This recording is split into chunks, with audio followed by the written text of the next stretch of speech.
Welcome back to Highway Through Health. We're not a crisis line, we're not a therapy show, and we're not licensed healthcare providers. What we are is a place where lived experience is taken seriously because too many people have discovered the more clearly they speak, the worse they're treated. We share personal experience not to give medical advice, but so that when people encounter the kinds of situations we discuss, they're ready to recognize patterns and respond effectively. This show is about language, power, and what happens when systems stop listening and start translating people into problems. If you've ever felt misheard, mislabeled, or punished for staying coherent under pressure, you're in the right place. All right, cool. Well, good afternoon, everyone. Today we're here with Elizabeth Hofer. Elizabeth is joining us from Rose City, Michigan area. Elizabeth is well known to most of us in the psychiatric protest survivor movement. She's been through everything you could possibly imagine, through the system from a young age, polydrugged at a young age, and now, the corresponding overlapping health problems that go along with that. And then you get a non-functional kind of a system built up around us.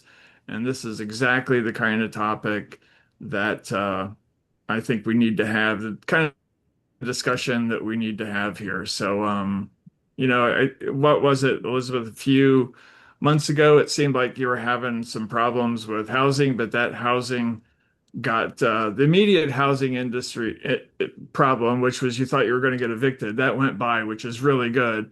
But what we want to talk about right now, just because you have a roof over your head doesn't mean you have a community, right? I mean, it's still in a form of managed isolation that you're in. You're in an apartment block that's, I don't believe it's quite full. I think there's some empty spots in it, but neighbors don't really talk, communicate. Maybe you can help describe your environment a little bit better for us. Okay,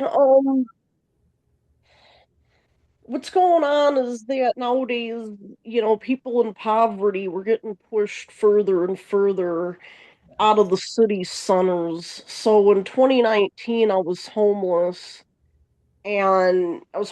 for a year down in Metro Detroit, Michigan. In Michigan, we use the mitten, right? So I'm down here in the city and I'm trying to get rehoused because that's where my family and friends are, is Metro Detroit, Michigan. And I was homeless for a year and just nothing. All the wait lists were like 5 and 10 years long. They weren't handing out Section 8 vouchers, so I had to find housing. I couldn't realistically stay homeless anymore. So I found housing up here in Rose City, Michigan, which is about 3.5 hours away from Metro Detroit, and about like I would say like what about 300 miles away from my home to get housed, Right. and yeah, it's not been easy because where I live right now, the nearest big shopping centers are about 25 minutes away.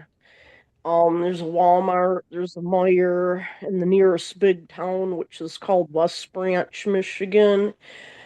And I live on $1,007 a month. That was with last year's increase. So it's like it just all these years I've been on SSI, and this year it just barely broke the $1,000 mark. So if you can imagine having to live somewhere that's 25 minutes away from any major civilization, I guess, and living on $1,000 a month, you can imagine you don't have any gas money to go anywhere. So yeah, No. it's like a default prison because people, well, you're not locked up, you're free, but how free am I? I mean, Right. there's just I mean, I'm not like behind a lock and key. There's no fence, but I'm in the middle of nowhere with no money to get anywhere or go anywhere. Right, which is a problem. I also lived in rural Michigan, and I know that when you're there, it's so rural in some cases, where I was anyway, people can't really afford to be Uber drivers because of the cost of automobile insurance is just spectacularly high. And when you're talking about rural areas, you're not doing a lot of running with, you might do a person every now and then, but not a whole lot, right? So you have to have a car. So on this $1,000 a month, and I really, this is where I get uptight with, don't even start with welfare stuff, anybody, because Elizabeth doesn't have it. She literally does get $1,000 a month. Out of that has to come a contribution towards her rent, and she gets this very teeny tiny amount of SNAP benefits, and that's it. And with that, she has to get a car. You have to, a functional car, which means it has to drive in snow. And in Michigan, that's kind of a challenge. And, there's just a whole host of things that get in the way when you're on that kind of a budget of even getting to the next place, right? We don't, ideally for a disabled person, a lot of our conditions, a walkable city is a dream, right? We don't really have that. So here Elizabeth is stuck. And what we're doing with this episode, we're going to talk about hopefully breaking this paradigm and maybe getting this drug infrastructure and the faith community to come together. And we'll be talking about that in a little bit to offer some solutions here, because this is a very painful place to be. And anything else you can think about or to say about that, Elizabeth? Um, there, like I said, there's just so much. By the time my rent is paid, and it is subsidized rent, that's why I'm here. Because, like, literally, that's the only housing somebody on SSI can afford is deeply subsidized housing. That's why I had to move 3.5 hours away from home because deeply subsidized housing is not easy to come by. Very few places in the state offer it, and wait lists are astronomical. Like right now, I'm searching for other housing. This is a housing wait list form, and you can see they're kind of thick. This is pages. Wow. And every time I can't get it on the camera right, but yeah, it's rather thick. It's pages there. And, it's like the search for housing is not easy because these waitlist forms can be very complicated to fill out. And then you're being told that the wait list is like 5 years, 8 years. I've even been told 10 years for some places. And it's like the place that I'm living at right now, they don't want to fix anything. Ever since COVID, it's sold to a new owner and they're just basically letting it deteriorate into a ghetto.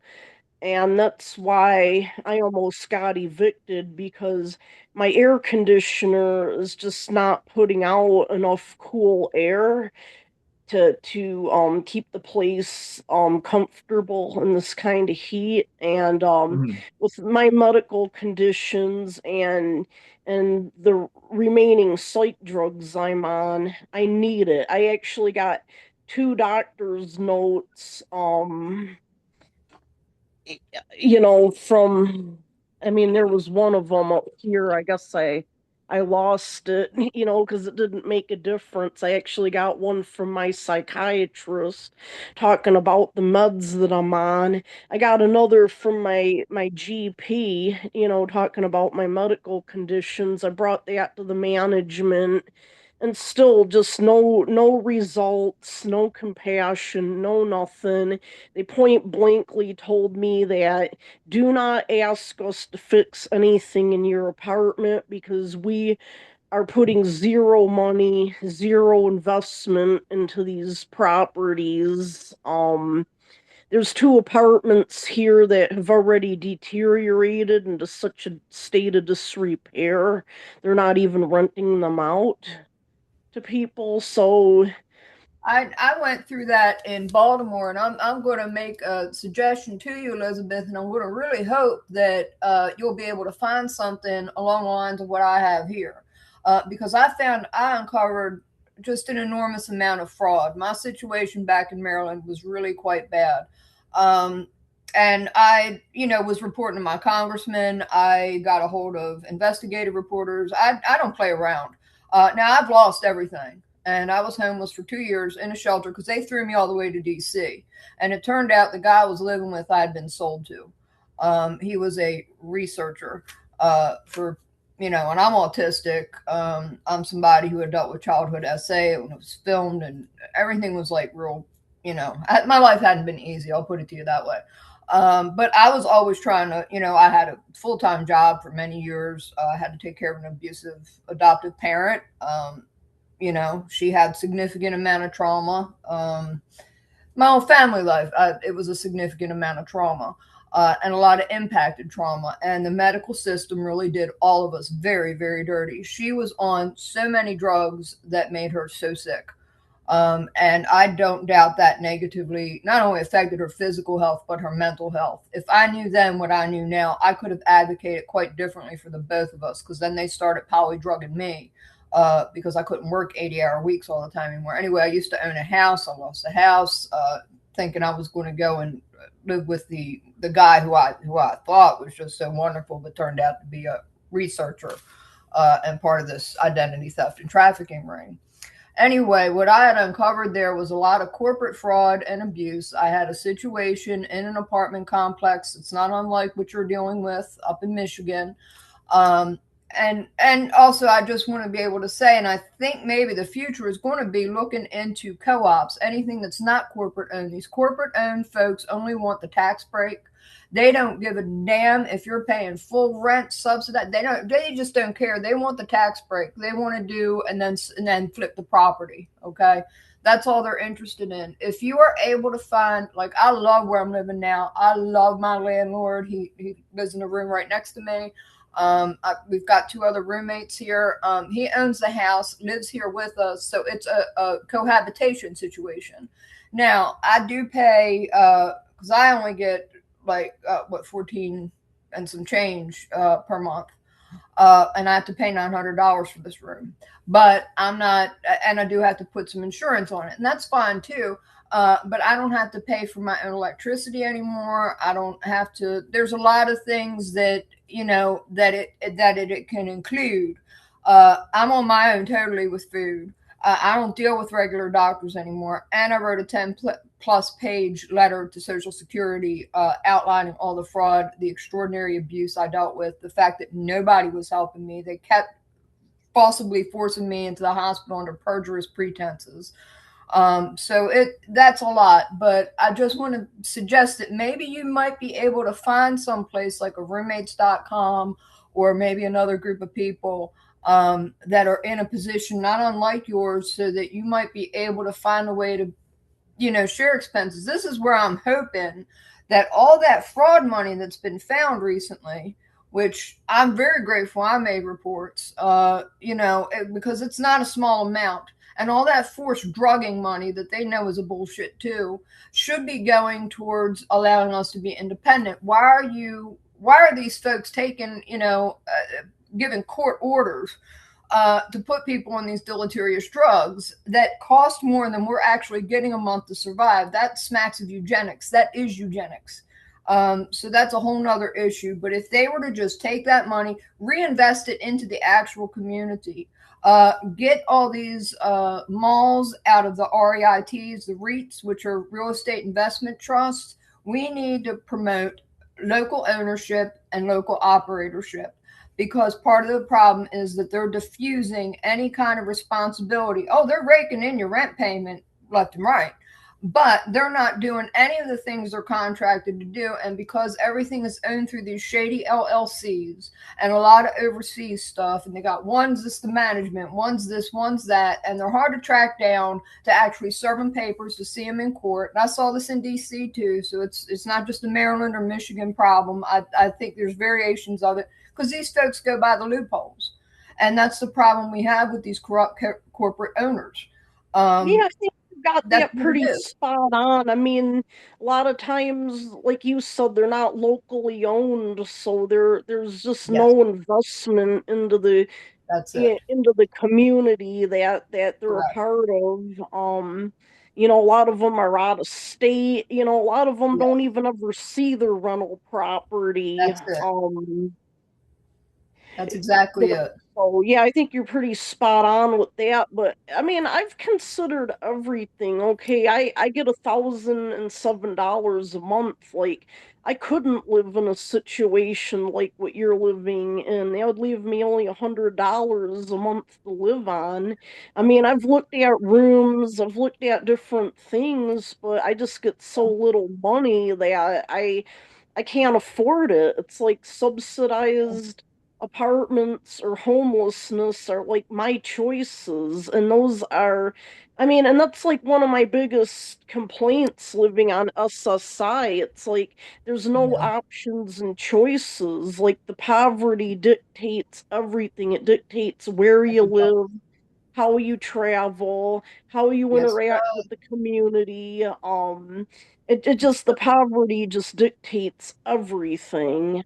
And and then on SSI, if you go to work, they take $2, or I mean, they take $1 for every $2 you make. Yeah. So, and then they hit you up in other ways too. They'll dock your Right. food stamps, my subsidized rent will go up. So, I've Right. been I've been like talking to um case managers and benefits specialists and all these different people, just trying to find a loophole or something where I could go to work and make some money so I Well, could get out of this, but it's by there's design. It's by design nothing. because all of those folks are making money off of you being forced to be dependent upon them. So that's really where that is. That's a very inverse thing, and it's intentional. It's not a mistake. It's intentional because I've looked a lot of that too. I went back to school to do medical coding, and this was when I couldn't even walk, so I was on crutches at that point. I never thought I'd be able to sit comfortably, let alone walk again. But that's another story. But I went to school for medical coding only to find out after I graduated there weren't any full time jobs available. And this is another issue with the AI. There are no full time jobs available that offer enough pay for anybody to successfully get away from the system. That is how it is set up. It is a total fallacy. Everything that they put out there is false narratives. It's a bullshit. And I, for one, have been quite sick of it for a very long time. And I know because I took all the steps to try and go back to work for years. Even when I couldn't walk, I was still doing that shit. And there were no options. And that's when I said, this is just nonsense and it's set up to be that way. And so I'm glad a lot of this is coming to the fore for public discussion because we really do need to have co ops available. Then that Right. would have to be subsidized. We need to Well, have these I oligarchs mean, paying money that can provide good jobs, decent paying jobs, because even people who are working can't afford to pay their rent.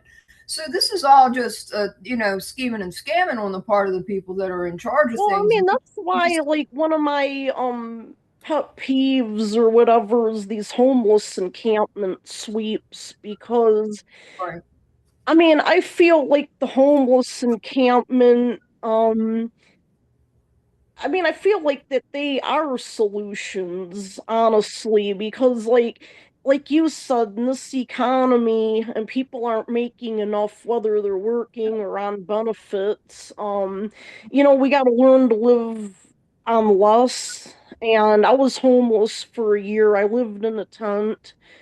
I mean, of course it was, I call it privileged homelessness because I was kind of sheltered in my dad's backyard. I didn't have to worry about sweeps or being terrorized by the police or anything like that. But I did have to learn to live, what was it, like a 10-foot by 10-foot tent. My clothes were in bins. I showered at the gym. I ate at the restaurants, sat in the libraries, and I don't know. I mean, in a lot of ways, I kind of like, I've asked my dad if I could go back to the tent in his yard because I was happier there Yeah. than I am But in my kind of the apartment. community. Yeah. Because when you're homeless, like your life is lived in public, in the summer, like, it got too hot to stay in the tent, sometimes I wanted to stay in the tent and sleep in or whatever, but by 9 o'clock, you're out of there and you gotta be up and going and moving and so yeah, I mean, in a lot of ways, I was happier in the tent than I am in my apartment. But yeah, I view these homeless encampments, as a solution and as an adaptation. And instead of these people being vilified, I mean, I think they're heroes and they should be celebrated.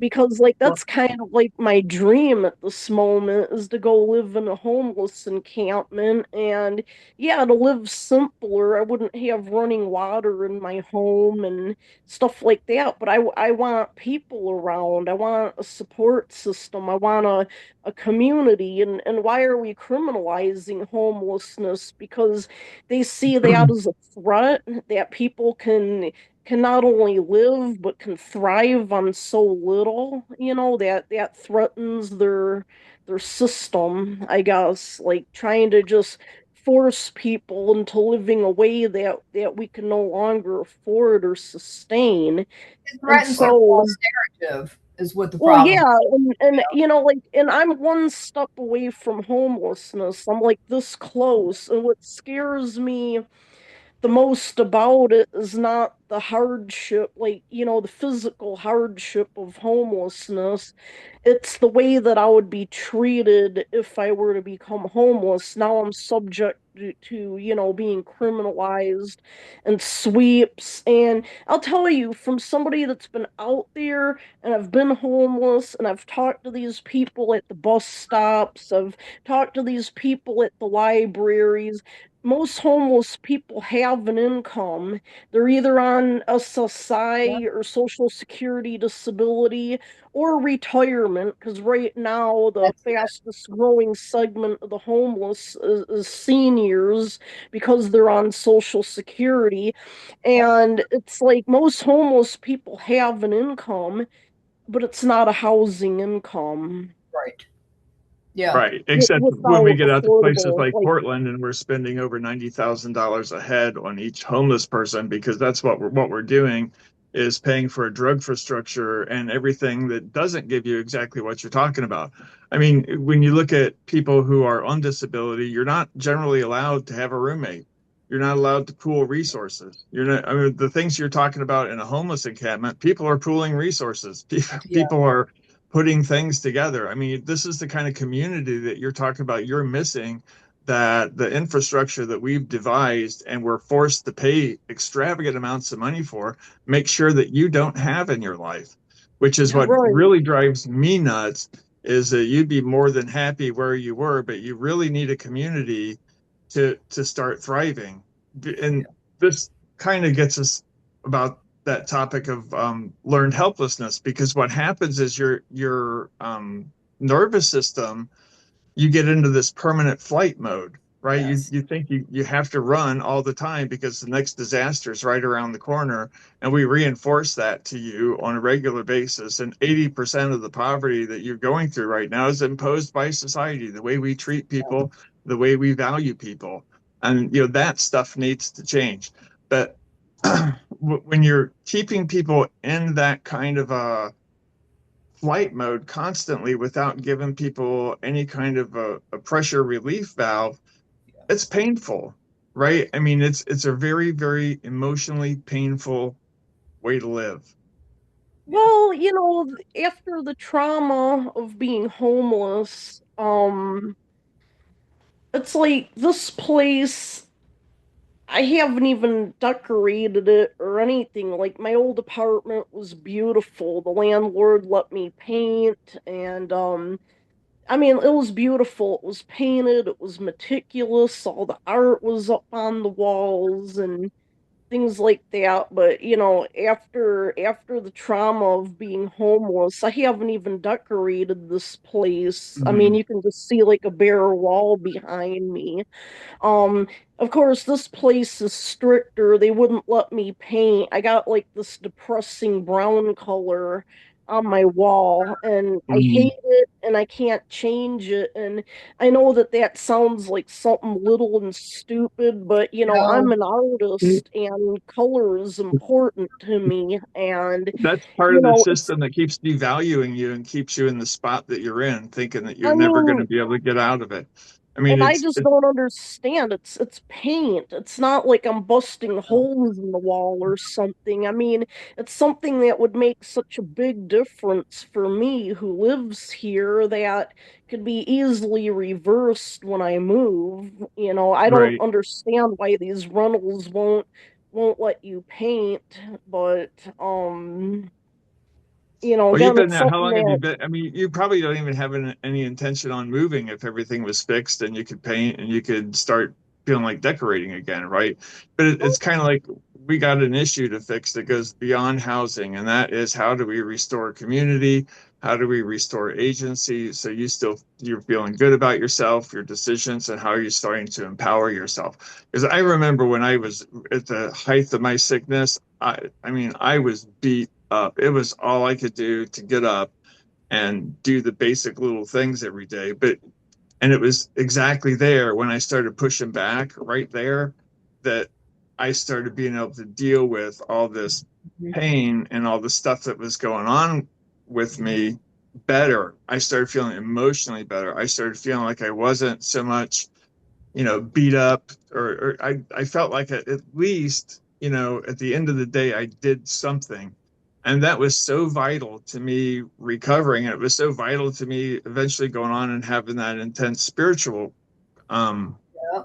experience that put everything in better context for well, me. see, like, So, but no, you got it wrong. I mean, number one, because like when your internet was down, I was explaining to Dana, it's like the poverty, the income, it dictates everything, like especially where I live. And this is a place that I never would have picked to live.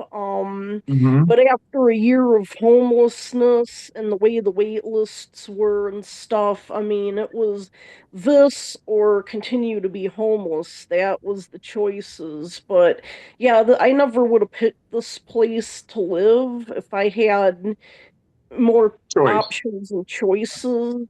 Right. So, and yeah, and then so that yeah, I never would have picked this place. And then as far as getting out of here, like yeah, I've been trying to look and everything, but like I mean, subsidized housing is like the only choice, and all the Right. wait lists are like 8 or 10 years. So no, it's like I don't have the option to say this is where I want to live, this is where I want to look, this area, it's close to it's close to stores, it's close to buses, it's close to Yeah. doctors. Like, I don't have that choice. It's like, Right. it's more like these are the subsidized places, and a lot of them nowadays are just out in the middle of nowhere. Like they're actually in the worst spots you could pick for low income people, because we're just being pushed out of society. We're just being pushed out of the city centers and just being pushed. Right. So Yeah, the so environment, but we are paying for an environment for you that's way more than $1,000 a month that you're getting. And this is what really roasts me really hard, because we have agency after agency, we have employee after employee, we have this massive supposedly faith community out there. But when it comes to reaching out to you and helping you rebuild this community, there's nothing there.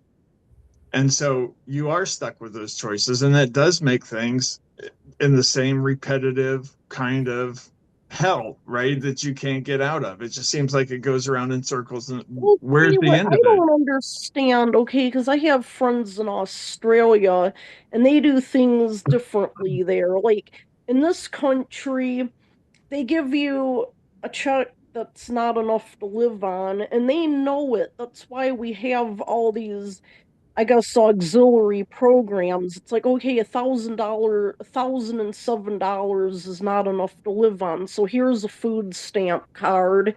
Here's, a Section 8 voucher.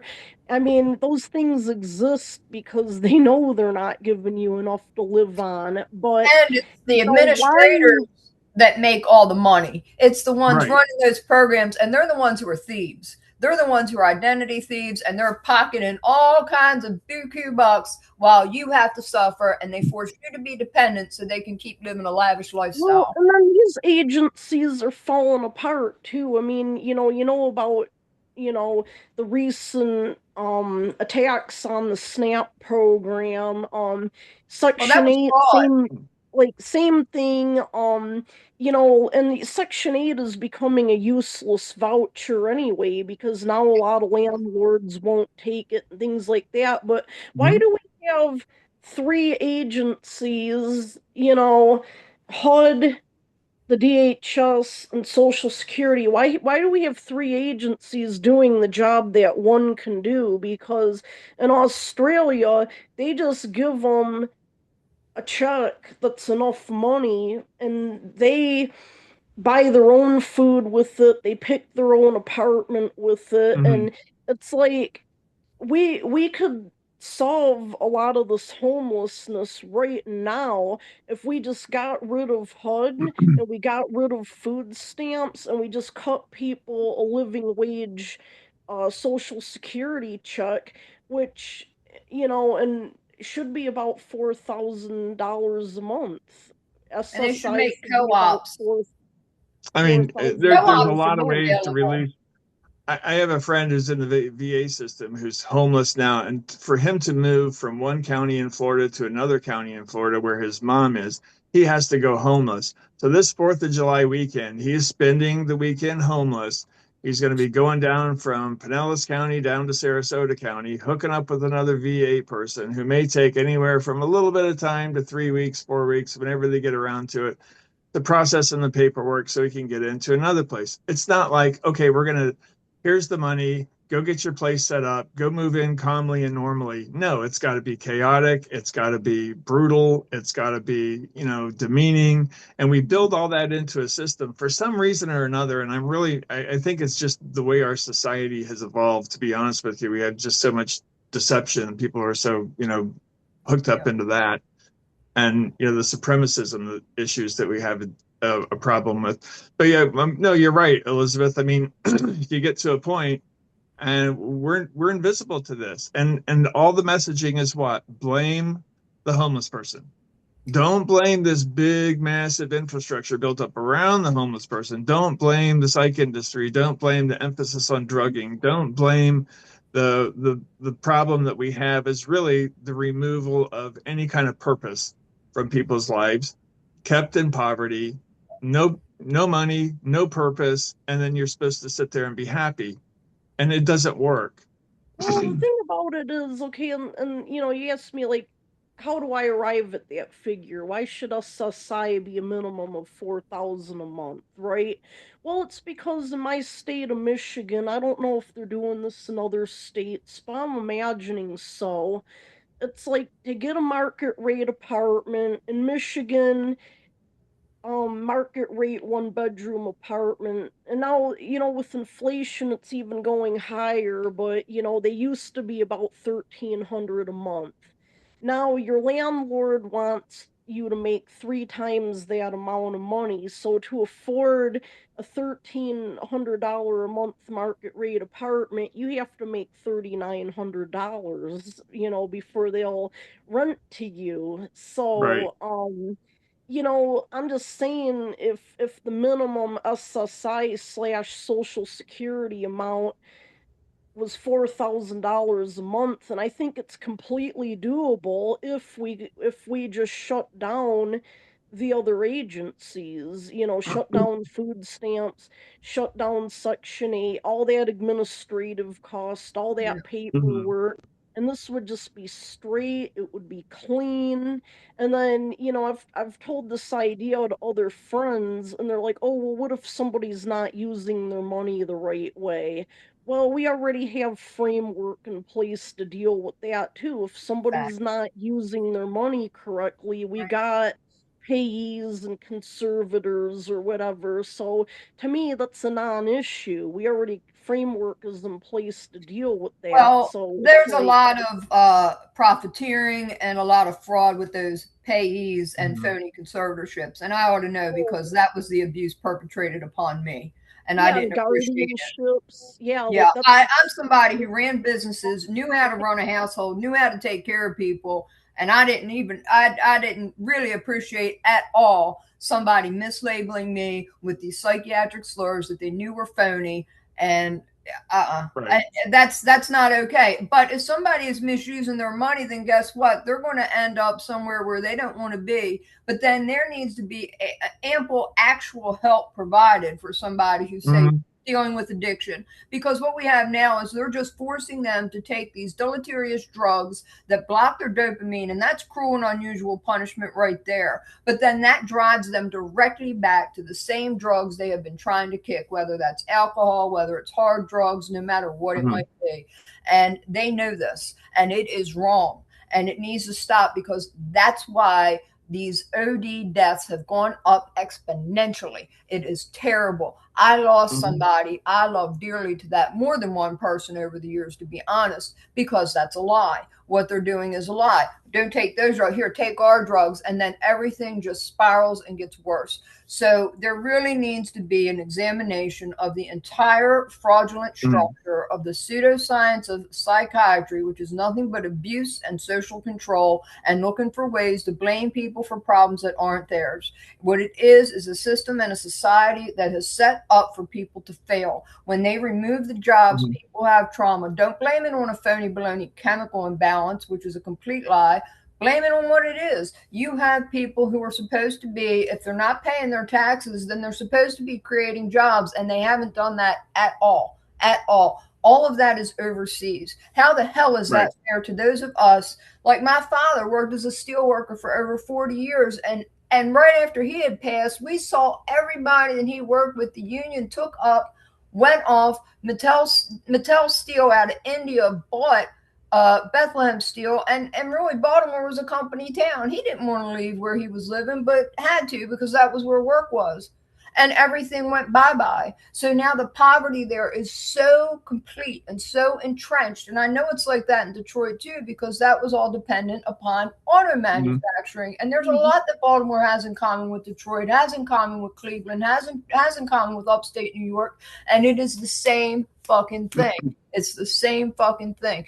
And they're blaming everybody who at least was able to make a middle class salary and was able to afford decent things and have a middle class salary with one person working, mind you. You didn't have to have two, Right. three people working. You can only have one person working, afford a house, a car, and to live decently. I'm not saying lavishly, but decently. And that doesn't exist anymore. And nobody wants to acknowledge that. Nobody wants to seems to want to acknowledge that that's the actual problem. People were used and abused, and then everything that they had was taken from them, and then we were all put through this poverty cycle. Well, this shit is Mhm. bullshit, and it needs to stop. It needs to be addressed as such, and it needs to stop.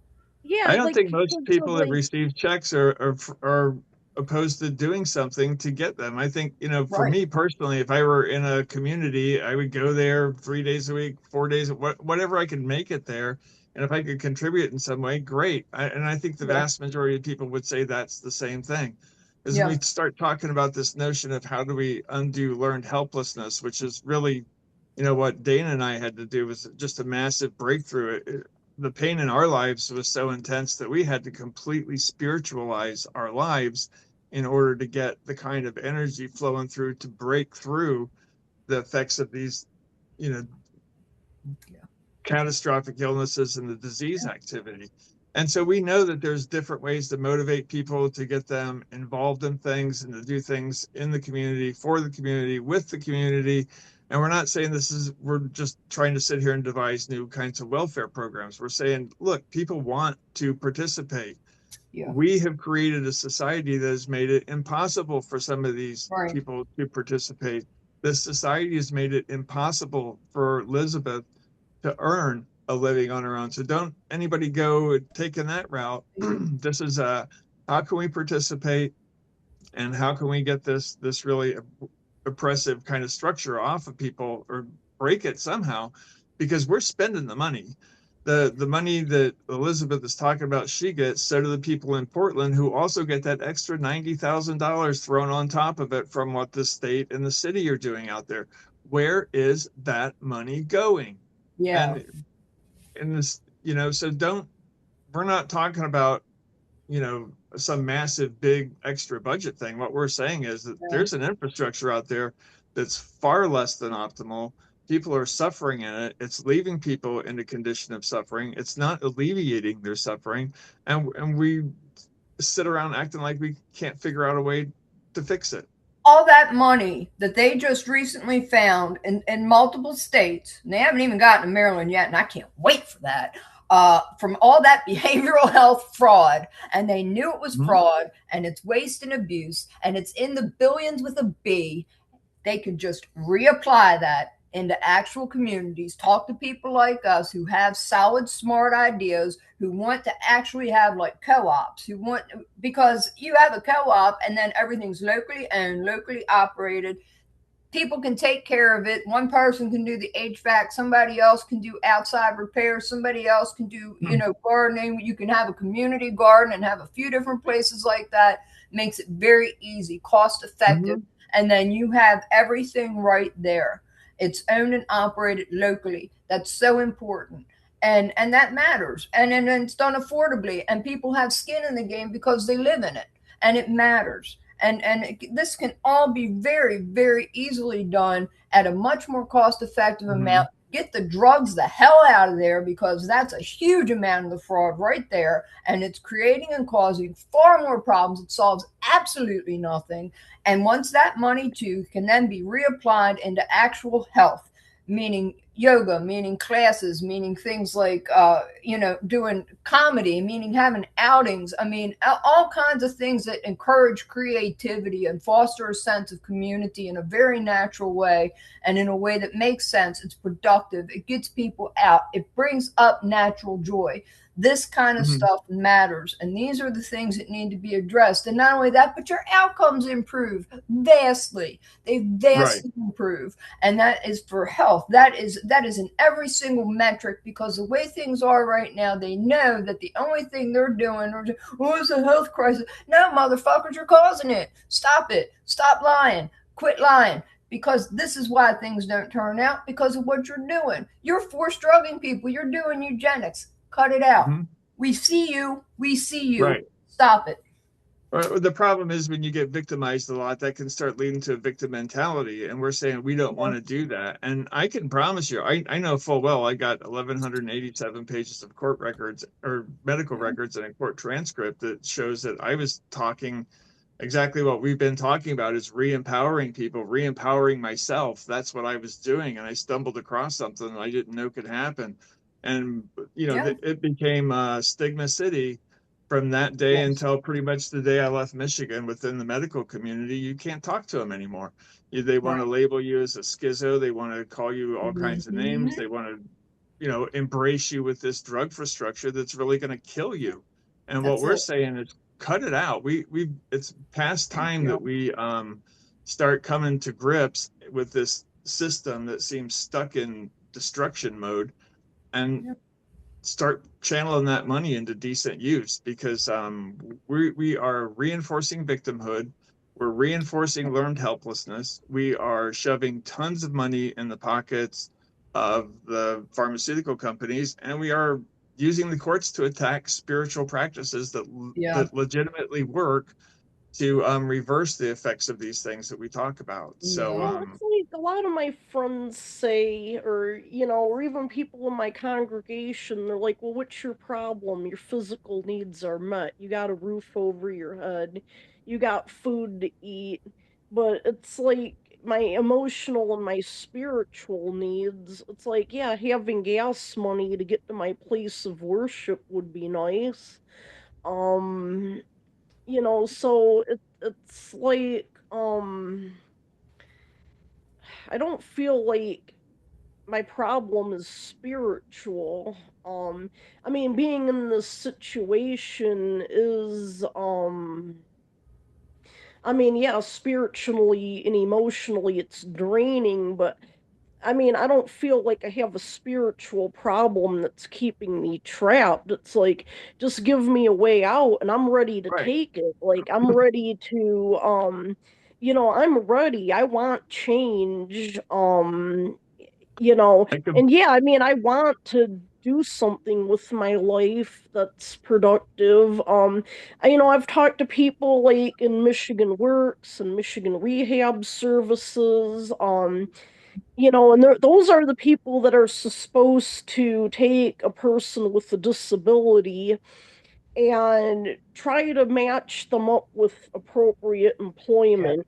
Like this employment is within your ability to do. But these agencies are useless. Yes. I had Michigan Rehab Services put me through psychological testing, and they basically came back and they said you're not worth investing in. Your IQ is too low to get helped, to get educated, to fund me going to college and things like that. So, that was a dead end. I talked to the man at Michigan Works up here, and now with these new work requirements for food stamps, it's like he said that, there's a run on these jobs up here, and he's just getting flooded with people that are desperate for work. And he's like, we don't have the jobs up here to absorb That's all it. these people. right.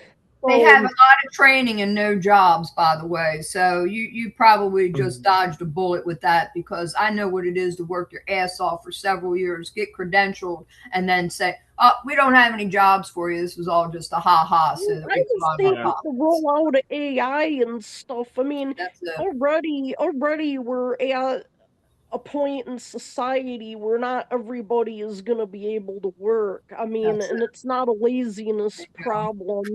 It's a That's it. math Right. problem. Yes, There's it more It is. people than there are available jobs. So is. Right. it's like I think we need to be transitioning to, they like to call it universal basic income, and I'm like, no, we need a universal thriving income for people. And I guess what I'm on is a universal basic income. They like, I guess that Andrew Yang talked about $1,000 a month.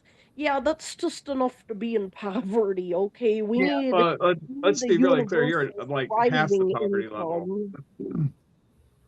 Like, and I would say the universal thriving income should be minimum $4,000 a month, and even still, that's poverty. A $4,000 a month income.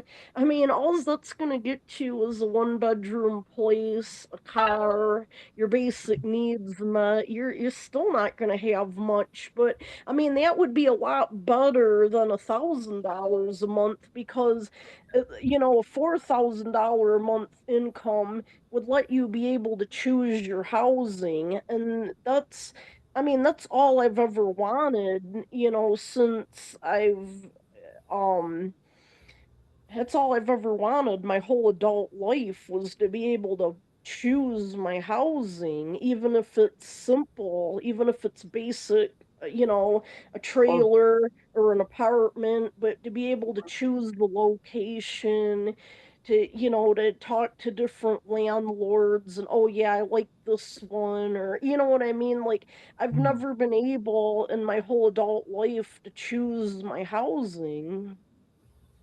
Yeah. and And if and we I can do a lot better than that. I mean, that Oh yeah. this is not an impossible thing to fix. I think, when I look at Michigan, yeah, they'll rank you. Henry Ford's still alive and well and living in Michigan, because I think Yeah. what they like to do is rank people in terms of your value is how much you can contribute to some industrialist somewhere. And if you're not, contributing to some industrialist, massive bank account, then, we're gonna make life miserable on you because we can. And nobody really cares to change that dynamic at all. We're Well, not. it's like Dana said, if the jobs just aren't there, it's like, then yeah, we need a societal restructuring where, you know, like I said, we need, if all the wealth is up here, like in the AI and the tech and everything, and the jobs are just evaporating. Yeah, we need some kind of mechanism to redistribute the wealth, and I would say a universal thriving income. Now, it doesn't mean, that somebody wouldn't contribute to society. Maybe if I lived in, like what Dana talks about, a community, like, Oh. there's, I would like to organize events, like I got so excited when my town of Rose City, they opened up what they called a community center like a few months back. And I got like so excited. I'm like, oh yeah, here's my chance. I'm gonna volunteer, Mhm. I'm gonna be involved, I'm gonna talk to them, like it's a big school building, they got plenty of rooms, and I'm thinking, yeah, we could, I could organize we could have a Friday night dance, we could have adult show and tell. I had all these ideas. We could have our recovery groups, for substances. We could have our mental health groups. We could have drop-in arts and crafts, and because I don't work, I got nothing but time. So it's like, yeah, I could run, I could run these groups like all week long, and Yeah. I got all excited. I'm like, I see so much possibility there. And when I started to get involved with this local community center, it's like they wouldn't let me have a room to run programming out of unless I paid them $500 a month. So basically this community center is just it's a fitness gym and room rentals. It's not a real Mhm. community center. And I'm just thinking, yeah, but listen, you guys got this whole building. I got nothing but time. Like, let me. And Yeah. it's like, no, if you don't pay us, you can't do it. And of course, I don't have that kind of money. So, Right. it's like, yeah, that was a letdown. But if I lived like in a communal situation, yeah, I would like to do things that are fun, that bring people together. I love talking to people. And helping people work through problems. If Hmm. somebody's struggling, like I'm that person that they can call, and I will listen to them talk. And a lot of times they apologize, because they get that in society. Oh, I'm so sorry, I'm complaining. It's like, I don't care. Like, you need to talk about this, you can Right. talk to me. Because like society just shuts you down the moment they think that you're being negative or complaining. Like, I'm that person that won't shut you down. I will sit there and listen and try to help you work through it. Why Like, we need Right. peer to I peer want to, help, because you yeah, would be excellent at that. And this is what we need. We need actual peer people with lived experience. Get the drugs the hell out of here and help us build communities so that we can naturally be healthy and work towards, cooking healthy, eating healthy, exercise, Mhm. doing things as a community, doing things with interest, going to movies and having discussion groups on TV shows, all these different things that could be easily done for far cheaper and with much more positive outcomes, because having peer-to-peer counseling matters. It's the lived experience that matters. It's the true understanding and saying, hey, I worked through my problem this way. Here's some good examples of things to try, as opposed to somebody who's just sitting there collecting a paycheck and pretending to be rent a friend. Right. Right. I wanted to be that person here in Rose City, Michigan, but my community center just shut me out because unless I got $500 a month to pay them, I can't even have access to a room to run this programming out of. Right. And No, that's what we've got it all something backwards. like It, that. And it, and yeah, life coaching, yeah, I wanted to, I do one-on-one life coaching. Of course, what I'm running into now is, a lot of the caseworkers, the social workers, my recovery coach, like people in the system, the peer support, the peer mentors. It's like we are getting to a point where even the people that care can't seem to help out a whole lot because there's just no answers, there's no mhm. programs, there's no, because like a social worker's job or a caseworker's job is to match people with services like, oh, this program is appropriate for you, or I think this service could benefit you, but it's been cut dry. It's like my caseworker comes here once a month and she'll be like, I guess, an empathetic listener for an hour, but she can't do anything to help. Right. Because I know, we've and been this is more what over. we're talking about for you is a lot more comprehensive. This is like this isn't about a roof over the head. This is about, come on, I want to engage with life again. I don't want to Yeah. be Right. stuck in this circle like I am. I'm trying to get out. I'm trying to offer my skills, services, whatever I can do. I'm putting it out there. You've put yourself out there. You've been a Yep. huge help in the coalition to stop forced Mhm. psychiatric drugging page. You got a lot of good reputation among the protesting community, and you're not just sitting here complaining. You're Yeah. saying, I want something different, but somehow between this massive bureaucracy that could easily has the money to get you where you needed to go, and the faith community, which seems to have turned everything over to this, the drug infrastructure that doesn't seem to get everything going. We've got this impasse in society where a lot of people are in your situation. You're getting isolated. It's not getting easier. You can't build equity in anything because you can't even get a roommate. You're not allowed to do that. Although, Oh a no, guy I can go and can't have more than $2,000 a month in savings because if I do, then they take my Medicaid. So um, yeah, you can't, of course, at the end of the month there is no money to save, but let's just say there right. was, can't save it anyway. And when you And try the to point get is, Um I mean, abusive situation, that right there can literally kill you. Ask me how I know. And that was a big part of the problem because there was nothing for me to go to. He had it all completely set up as to say, oh, she's off her meds. Fuck you, dude. You're an asshole. mhm, I'm trying to leave you because you beat me, you spit on me, you hit me, you take my stuff and sell it without my permission. I am not okay with that. And then to find out that he's a professional and had already stolen my identity. I mean, I could be real fiery about this, but even just on a practical level, even if, say, he didn't have all that stuff going on, if you can't afford to say, if they don't give you enough to save up, if you're not allowed to save up, and if there's nothing for you to actually go to, unless, it's all contingent on you have to take these horrible drugs, fuck right off, man. right. This is just It insane. keeps people in the flight mode, and they can't ever stop to turn around and fight and push back because you're constantly getting knocked backwards.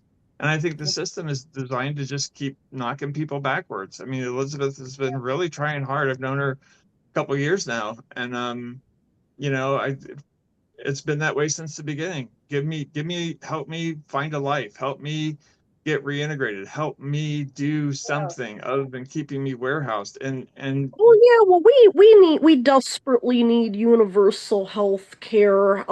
That would be huge as far as getting people to be more productive or whatever, because it's not just me, but there's so many people that I know that if you're on disability, like, yeah, you can't save more than $2,000. So it's like you're afraid to go out there and try anything because you're like, oh yeah, I'm gonna lose my health care. It's like if we just had universal health care, that would be a non-issue. And then the low income people that I know that work are also afraid to expand their horizons because if they make more money, then because I know the rules are different for low income workers to get Medicaid, but still, you gotta be a low income worker to get that, and they stay low income workers because, again, they're afraid to make any progress because they're like, the moment I do, I'm going to lose my health insurance. So, Well, and the Right. system likes it that way because then they don't have to pay. It's corporate welfare, is what that is. That's corporate welfare, right, and that's why it's structured that way. And that's essentially it's slave labor. There's nothing else you can call it because people are just making enough to maybe pay their basic stuff, their bills and things like that. But it forces folks, these corporations not wanting to pay people a living wage, and it forces folks to be dependent on a broken system that does nothing but live off fear and lack and keep people impoverished so they can keep lining their pockets. right. Because if we had universal basic health care and we had a universal thriving income, like, I mean, I think people would just open right up and they would be trying new things and they would be trying to expand their horizons and gaining skills and just yeah, I think I mean I know I would. I mean Right. I'm just waiting for opportunity, like I mean I know I would if I had those things, like, they just keep you living in fear because if I didn't have those fears, it's like, yeah, then I would take a risk. I would try new things. I might try Yeah. to open up a business. I might try to you know what I mean? But it's like, right now, it's like if I try anything, then there's always something to hold over my head. Oh yeah, you got more than $2,000. Oh, we're taking your health care. Oh, you make more than this. Oh, we're taking your benefits and your housing and this and that. And, and then even Well, just like the lack of community, like, when I caught COVID in 2023, and I was so sick in my apartment that I got dizzy. I fell backwards. It could have been really bad. I fell onto the floor, almost smashed my head into the door jamb, but didn't. Um, Thankfully, but I mean, it was scary because I had a nasty fall in here.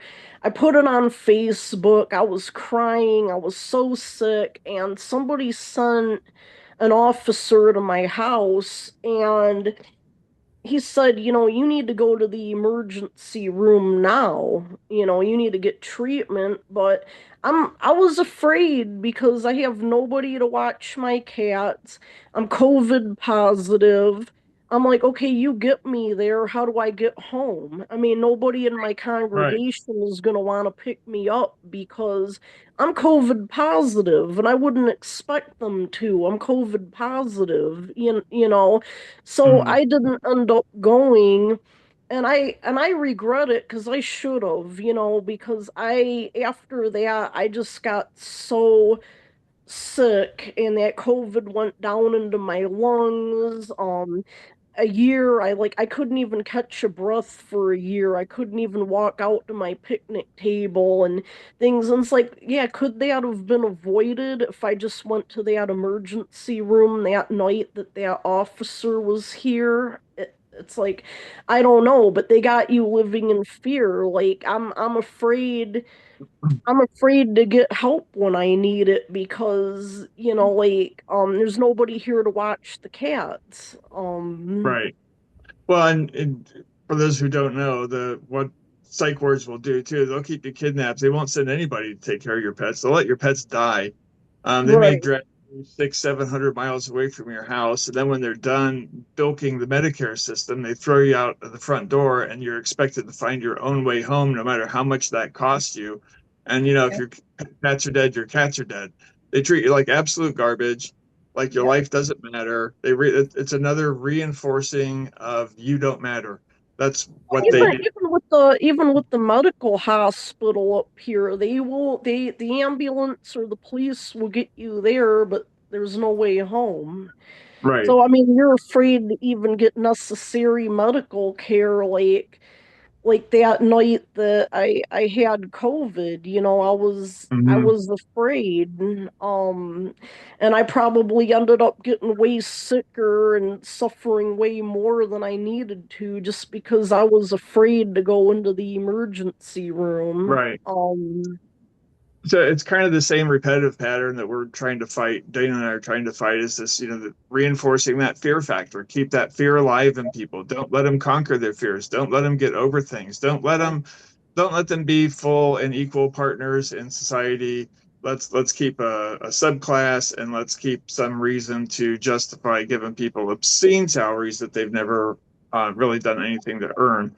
So it really goes to a whole lot of goofy, screwy dynamics that I think we have going through our economic system, which directly contributes back to the lack of coherence that we have in our spiritual lives as well in this country. So that's where I'm coming from with it, and I know we can do a whole lot better than where we are right now, but I know we're going to have to really, tackle a lot of issues to get there. And so far, we just don't seem to be willing to tackle any of those issues. Well, So I guess, people, because we need land. I feel like everything goes back to land because when these people go into these cities and they set up an encampment here or they set up an encampment there, and, even well-ran ones, that have an encampment, they're very organized. They got ways of getting rid of their garbage. They got ways of keeping clean or whatever. It's like there's always an excuse why they can't be there. Oh, this is public property. This is private property. This is a park, or there's always a reason why they got to be kicked out. We just need land where we can be legally and start forming these communities and not well, have to worry about police harassment or any other kind of harassment. Just give us a place where we can go.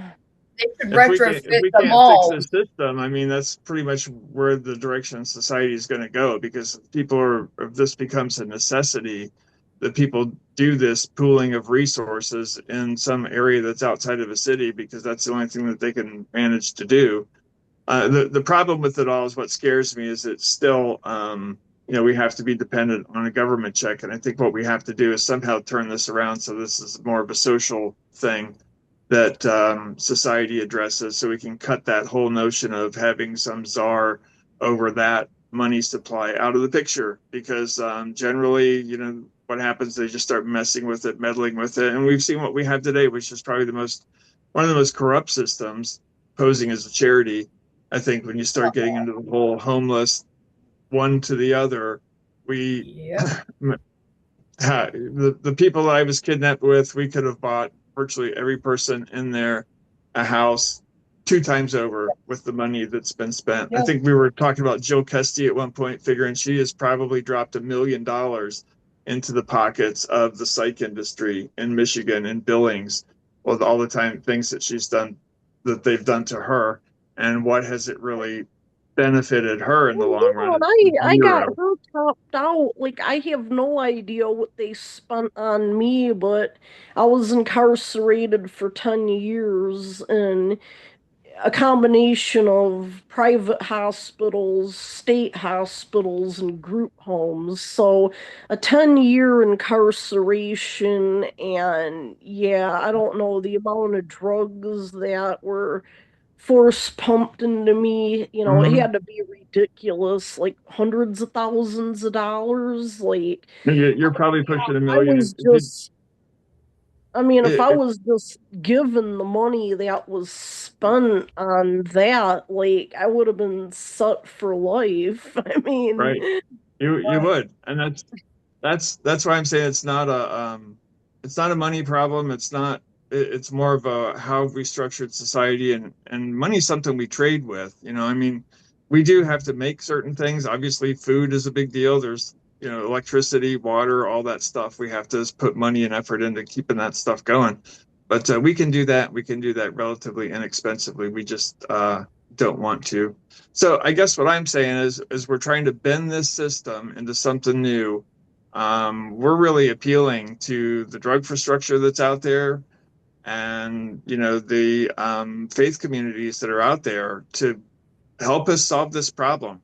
We don't want to just sit here and complain about it, and we don't Yeah, want to that sit here money that and they're finding from the fraud should be reallocated to those of us, to people like ourselves who actually know what we're doing, and we can actually build a workable framework with all that money. Because like I say, it's billions with a Mhm. B, and we could It is. well, easily yeah, make that's what. something that makes sense out of that. Buy up the malls that are in REITs, retrofit them for housing as well as entertainment, stores, small businesses, allow us to be self sufficient, allow that to happen because that could easily be done at a far lower cost, much more efficient, and with far, far better outcomes in every Well, conceivable yes, way. yes, that's what I always used to tell Jill that it's like we don't need. I mean, I don't, how do I word that? The solutions are there. Okay, like Yes. there's all kinds of different ways to house people. We got tiny houses, trailers, tents, Mhm. earth ships, geodomes,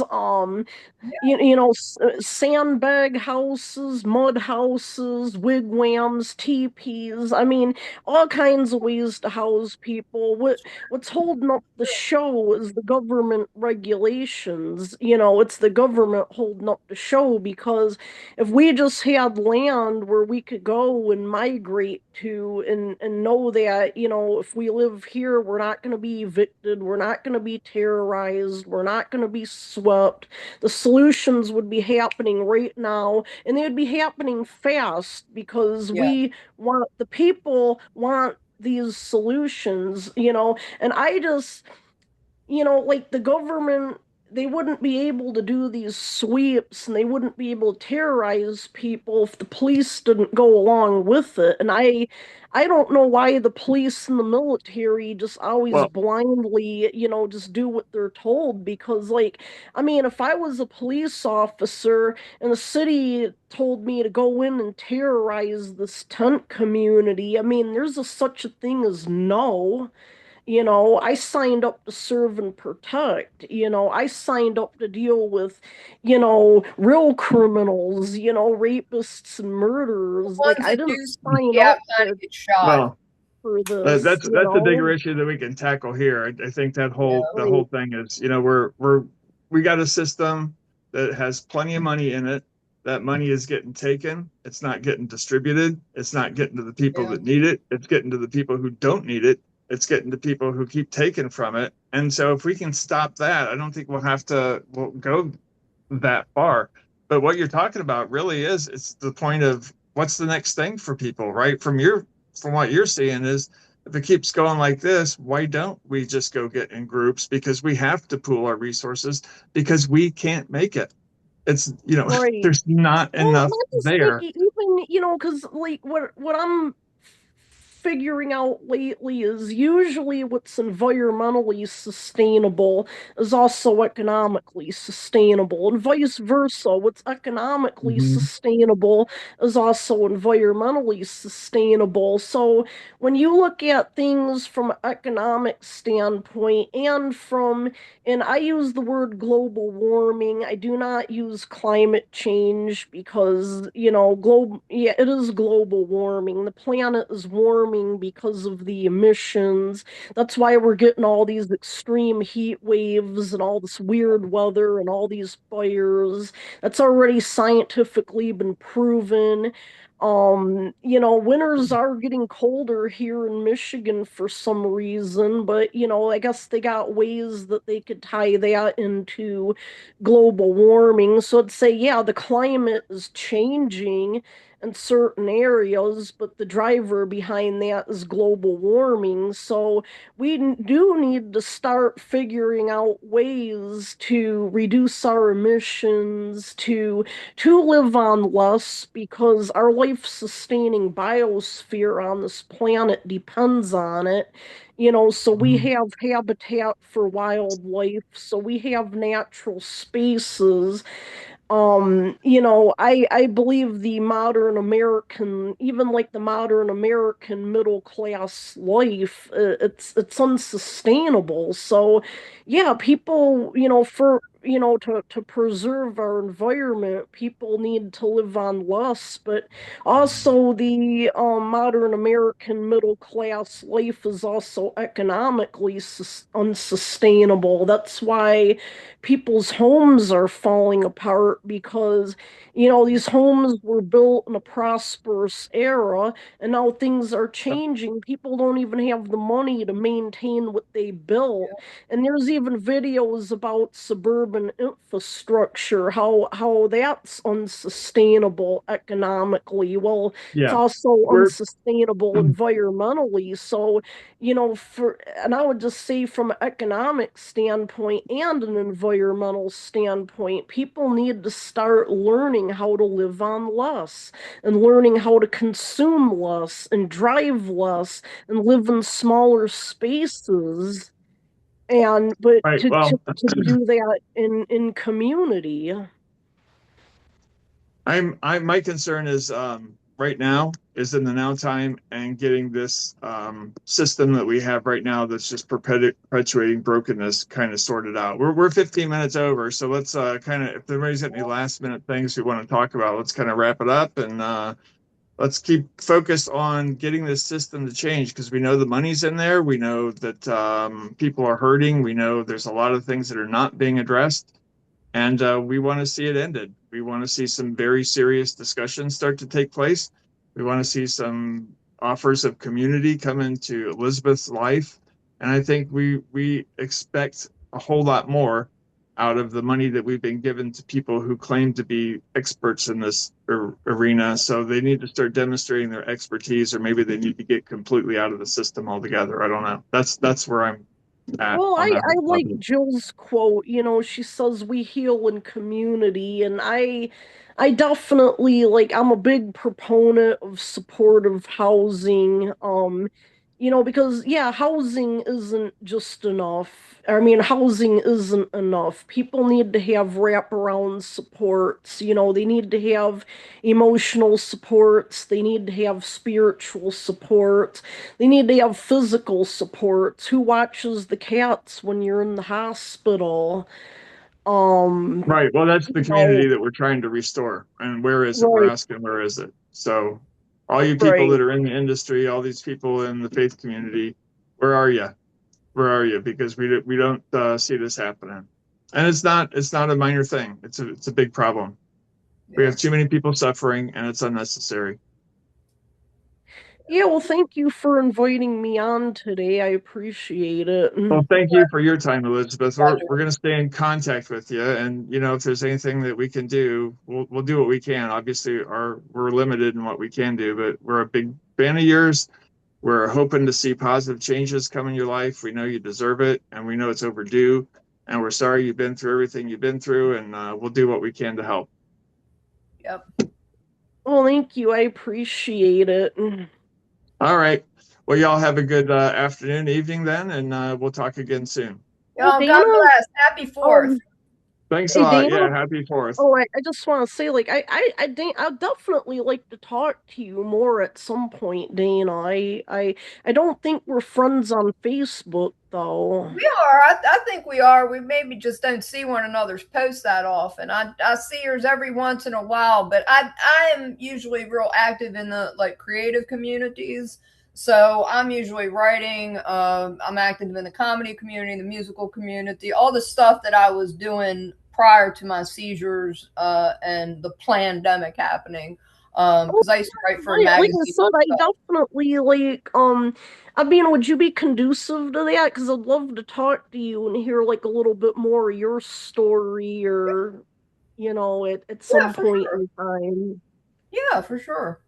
All right. Um, yeah, well, that would be amazing. It really Sure. would be.